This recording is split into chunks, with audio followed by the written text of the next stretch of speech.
When I quit my full-time job to go freelance, I felt like my income doubled overnight. And it didn't necessarily, but what was hitting my bank account doubled overnight. I obviously went from having my taxes taken off of my income to being self-employed, and that means saving up for and paying your own taxes when tax season comes.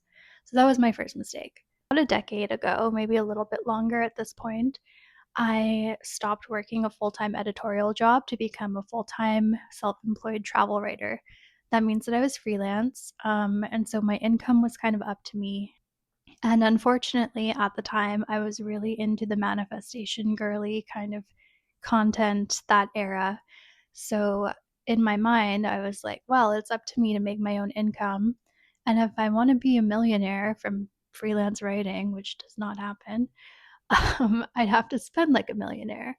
That was truly what my thought process was. Like, if I want to manifest this great life, I have to embody that girl now and subsequently spend like that girl now. And the universe will provide for me, which is so cringe to say out loud, but that's where my mindset was at the time. And a decade later, I'm still paying for it.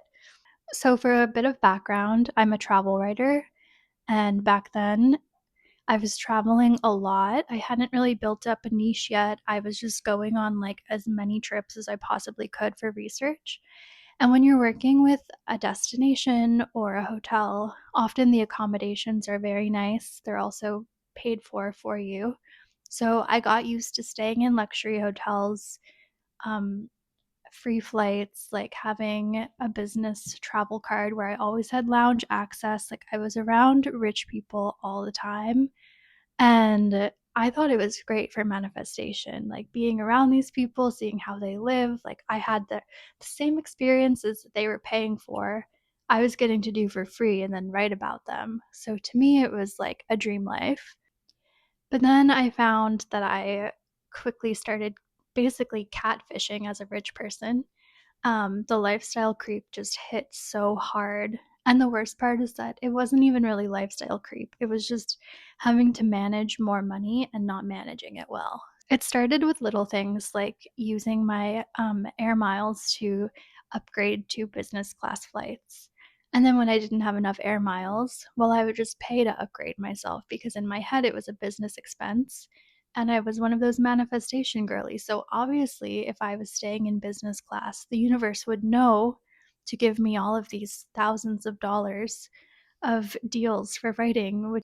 And then as I continued making more money and not saving up to pay my taxes, I just kept spending on things. So I would go for expensive dinners with friends. We're talking $300, $400, $500 dinners with my friends who were normal, everyday working people and were not spending like I was. So in my head, I was like, well, I have a business and I should treat my friends to these dinners. So we would go out and I would invite them to expensive restaurants and then just pay for their dinner. We'd get champagne always. Like it just became something that was so normal to me. Meanwhile, my credit card debt was growing. I had no money to pay my taxes and I was just ignoring it. And then the big expenses started rolling in. So, of course, I decided I deserved a Birkin bag because every manifestation girly gets a Birkin bag when she's successful. So, I found one on eBay. It was on the cheaper end for an Hermes Birkin bag. It was only $10,000 and I bought it. I didn't even have room on my credit card to buy that bag. I had to call the credit card company and ask them to increase my limit for this one purchase. And it didn't stop there. I would take my then boyfriend out and I would tell him that we were pretending it was our birthdays. And I would go to Louis Vuitton and Chanel and just buy the little things that I could put onto my credit card without worrying about it because I wanted to.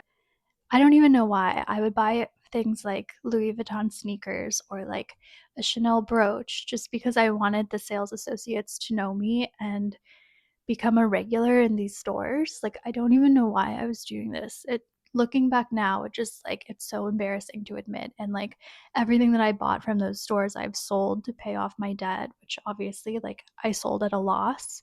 I don't know why I don't know why I thought this was a good idea. And of course, it didn't stop there. My boyfriend at the time watched me spending this money, assumed I was saving for taxes and doing really well, and suggested we buy a house together. So, yes, I bought an apartment with my ex-boyfriend and used my tax money for the down payment. I do not recommend doing this. We were not married.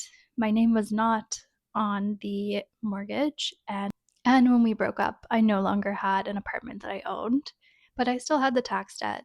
I also had a second property with my then boyfriend. I was paying to renovate it, I was paying to decorate it. I thought that if I were to be successful, it made sense that I had a cute little apartment in the city and a charming rustic country house out in the countryside. It is not my country house anymore, but the tax debt still is. I could go on and on about the random stuff that I should not have purchased. Even if I, like, I've done so much reflection on this as I've like clawed my way out of debt over the past few years. And it's like, even if I had have been up to date on my taxes, like investing and saving, these purchases were just so stupid to make. Like, I regret basically all of them. Um, the only thing that I'm kind of grateful for is the things that I bought were like at least it was things like a Birkin bag, which is easy to sell and not, I don't know, going out to clubs and spending all of my money on alcohol. Like, I admittedly bought a lot of champagne, but like at least I could make back some of the money. Like, it was, I'm not saying that designer items are assets, but at least I was able to sell them and put some money towards my tax debt.